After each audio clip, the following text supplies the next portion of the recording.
Mitford হত্যাকাণ্ডকে কেন্দ্র করে বিএনপিকে বদনাম দিয়ে ষড়যন্ত্রের রাজনীতি করছে একটি মহল। এর উদ্দেশ্য অস্থিতিশীলতা সৃষ্টির মাধ্যমে বিভাজন সৃষ্টি করে নির্বাচন বাধাগ্রস্ত জনগণের ভোটাধিকার হরণ করা। কিন্তু তা হতে দেবে না বিএনপি। এসব কথা বলেছেন দলটির শীর্ষ নেতারা। বিএনপির ভারপ্রাপ্ত চেয়ারম্যান তারেক রহমানকে নিয়ে অশালীন ও কুরুচিপূর্ণ বক্তব্য বরদাস্ত করা হবে না বলেও হুঁশিয়ারি দেন বিএনপি নেতারা। আইনশৃঙ্খলা পরিস্থিতির অবনতি, জনমনে অস্থিরতা সৃষ্টির অপচেষ্টা ও শিক্ষা প্রতিষ্ঠানে শিক্ষার সুষ্ঠু পরিবেশ বিনষ্টের প্রতিবাদে ছাত্রদলের বিক্ষোভ মিছিল সোমবার বেলা ৩টায় নয়াপল্টনে দলের কেন্দ্রীয় কার্যালয়ের সামনে থেকে মিছিলটি শুরু হয়ে শাহবাগ মোড়ে গিয়ে শেষ হয়। এ সময় সংগঠনটির শীর্ষ নেতৃত্ব অভিযোগ করেন, নির্বাচন পেছাতে গুপ্ত সংগঠনের মাধ্যমে পরিকল্পিতভাবে দেশে নৈরাজ্য সৃষ্টি করা হচ্ছে। গোপন সংগঠনের সন্ত্রাসীরা দলের ভারপ্রাপ্ত চেয়ারম্যানের প্রতি ঈর্ষান্বিত হয়ে তারা বিভিন্ন প্রোপাগান্ডা করছে এবং বাংলাদেশের সাধারণ শিক্ষার্থীদেরকে তারা বিভ্রান্ত করে বিভিন্ন স্লোগান দিচ্ছে। যারা এই ৫ আগস্টের পর থেকেই প্রতিনিয়ত গুপ্তভাবে সাধারণ শিক্ষার্থীদের ব্যবহার করে মব তৈরি করার পায়তারা করে যাচ্ছে, তার প্রতিবাদে বাংলাদেশ জাতীয়তাবাদী ছাত্রদল আজকের প্রতিক্রিয়া দেখাচ্ছে। এরপর কেন্দ্রীয় কার্যালয়ের সামনে থেকে ঢাকা মহানগর উত্তর ও দক্ষিণ বিএনপি আয়োজিত বিক্ষোভ কর্মসূচিতে অংশ নেন কেন্দ্রীয় নেতারা। এ সময় তারেক রহমানকে নিয়ে কিছু রাজনৈতিক দলের অশালীন বক্তব্যের তীব্র সমালোচনা করেন মির্জা আব্বাস। বলেন, মিটফোর্ড হত্যাকাণ্ড নিয়ে রাজনীতি করে ফায়দা লুটার চেষ্টায় একটি মহল। এই ঘটনাটি ঘটবে, ভিডিও করবে, দেশের সামনে তুলে ধরবে, জাতির সামনে বিএনপিকে মাথা নত করতে বাধ্য করবে, এমন চিন্তা তারা করেছিল। এই ঘটনার সঙ্গে বাস্তবের এবং সত্যিকারের বিএনপির কোনো সম্পর্ক নাই। আজকের এই অবস্থায় আপনাদের কথার কারণে মনে হচ্ছে, আমার মনে হচ্ছে তারেক রহমান সাহেবের জীবন এখন হুমকির মুখে। বিএনপি মহাসচিব বলেন, নির্বাচন ঠেকাতে একটি চক্র দেশকে অস্থিতিশীল করার চেষ্টা করছে। পরিকল্পনাটা অত্যন্ত ভয়াবহ, যে বাংলাদেশে আবার একটা অস্থিতিশীলতা সৃষ্টি করা, অস্থিরতা সৃষ্টি করা, বিভাজনের সৃষ্টি করা, বাংলাদেশকে আবার একটা জায়গায় নিয়ে আসা যেখানে গণতন্ত্র আবার তিরোহিত হবে। বন্ধুগণ, তারা চেষ্টা করছে বাংলাদেশে যেন নির্বাচন না হয়, তারা চেষ্টা করছে মানুষের ভোটাধিকার যেন প্রয়োগ করতে না পারে। নির্বাচন আগামী ফেব্রুয়ারিতেই হতে হবে, এর কোনো বিকল্প নেই বলেও মন্তব্য করেন মির্জা ফখরুল। অকথ্য অসভ্য ভাষায় আমার নেতা তারেক রহমান সম্পর্কে তারা কথা বলেছে, স্লোগান দিয়েছে। সাব্বির রোজ, ডিবিসি নিউজ, ঢাকা। আগে চাঁদাবাজি করত আওয়ামী লীগ, এখন করে আরেকটি দল। বিএনপি এখন মুজিববাদ ও চাঁদাবাজদের পাহারাদার, এমন মন্তব্য করেছেন জাতীয় নাগরিক পার্টির আহ্বায়ক নাহিদ ইসলাম। বলেন, গণ অভ্যুত্থান পরবর্তী সময়েও চলছে ষড়যন্ত্র। পদযাত্রার 14তম দিনে দলের কার্যক্রমে বাধা দেওয়ার চক্রান্তের অভিযোগ তুললেন এনসিপি নেতারা। এনসিপির 14তম দিনের পদযাত্রা শুরু হয় পটুয়াখালী থেকে। নতুন বাজার, লঞ্চঘাট, পুরান বাজার, বনানী, তিতাস মোড় হয়ে পদযাত্রা শেষ হয় সার্কিট হাউসের সামনে।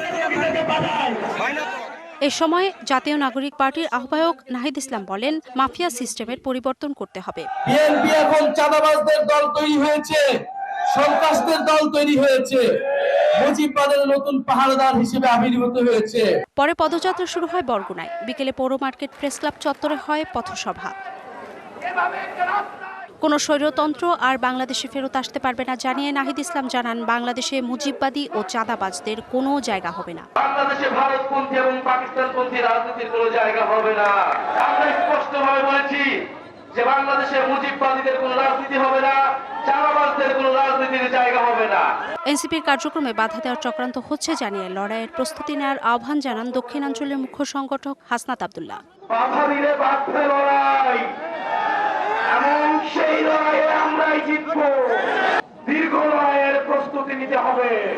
এ সময় এনসিপির আরেক নেতা ডক্টর তাসনিম জাহরা বলেন, নারীদের জন্য আসন কেন সংরক্ষিত? নারীরাও সরাসরি জনগণের ভোটে নির্বাচিত হোক, জনগণের আশা আকাঙ্ক্ষা পূরণ করবে নারীরাও। Arghamitra Tarafdar, DBC news desk. July অভ্যুত্থানের বর্ষপূর্তিতে নারায়ণগঞ্জে উদ্বোধন করা হয়েছে দেশের প্রথম জুলাই শহীদ স্মৃতিস্তম্ভ। স্মৃতিস্তম্ভে ফুল দিয়ে শহীদদের প্রতি শ্রদ্ধা জানান অন্তর্বর্তী সরকারের 5 জন উপদেষ্টা। পরে এক অনুষ্ঠানে শহীদ আদিলের মা ছেলের কথা বলতে গিয়ে কান্নায় ভেঙে পড়েন। এ সময় তিনি তার ছেলেসহ সকল হত্যাকাণ্ডের বিচার ও শহীদদের কবর সংরক্ষণের দাবি জানান। অনুষ্ঠানে উপদেষ্টারা বলেন, জুলাই শহীদদের প্রকৃত সম্মান হবে বৈষম্যহীন বাংলাদেশ গড়া। দেশে কোনো আধিপত্য শক্তি আসার চেষ্টা করলে জনগণ প্রতিহত করবে বলে হুঁশিয়ারি দেন তারা। বড় স্বপ্ন দেখেছিলেন তা হচ্ছে দেশকে বৈষম্যহীন দেখবার। এই বৈষম্যহীন দেখবার একটা বড় উপায় হচ্ছে দেশে প্রকৃত অর্থে গণতন্ত্র প্রতিষ্ঠা করার। গণভবনকে ফ্যাসিবাদ বিরোধী জাদুঘর হিসেবে গড়ে তোলার জন্য কাজ চলছে। বাংলাদেশে যেন কখনো কোনো আধিপত্যবাদী শক্তি চোখ রাঙাতে না পারে, এবং যদি আসার চেষ্টাও করা হয় সেটাকে দমন করা হবে। এ সময় অন্তর্বর্তী সরকারের আমলেই জুলাই গণহত্যার বিচার শেষ করার ঘোষণা দেন আইন উপদেষ্টা। আন্তর্জাতিক অপরাধ ট্রাইব্যুনালে ইনশাআল্লাহ যেই গতিতে বিচার এগিয়ে চলেছে, আমি দৃঢ়ভাবে বিশ্বাস করি আমাদের সরকারের শাসন আমলেই এই হত্যাকাণ্ডের বিচার হবে। এদিকে দুপুরে গণভবনে এক সংবাদ সম্মেলনে সংস্কৃতি বিষয়ক উপদেষ্টা মোস্তফা সরোয়ার ফারুকী জানান, 4 আগস্টের মধ্যে সব স্মৃতিস্তম্ভ নির্মাণ কাজ শেষ হবে। দেশের 64টা জেলায় জুলাই স্মৃতিস্তম্ভ স্থাপন করা হবে। এটা স্থাপনের কাজ আজকে থেকে শুরু হলো নারায়ণগঞ্জের মধ্য দিয়ে।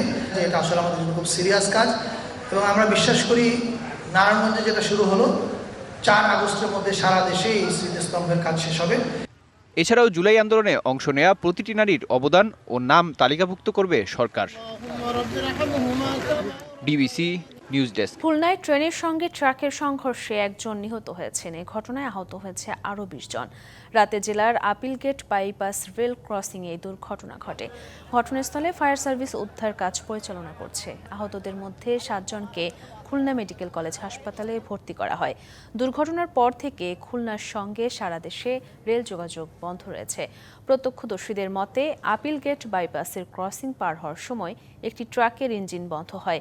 এ সময় চাপাই থেকে আসা মহানন্দা ট্রেনটি ট্রাকে ধাক্কা দিলে প্রথম বগি ক্ষতিগ্রস্ত হয়। ডিবিসি সংবাদে এই ছিল এখনকার মতো। ডিবিসি নিউজের সংবাদগুলো পড়তে ভিজিট করুন dbcnews.tv আর ভিজিট করুন ডিবিসির ফেসবুক পেজ এবং ইউটিউব চ্যানেল। ডিবিসির সঙ্গে থাকুন।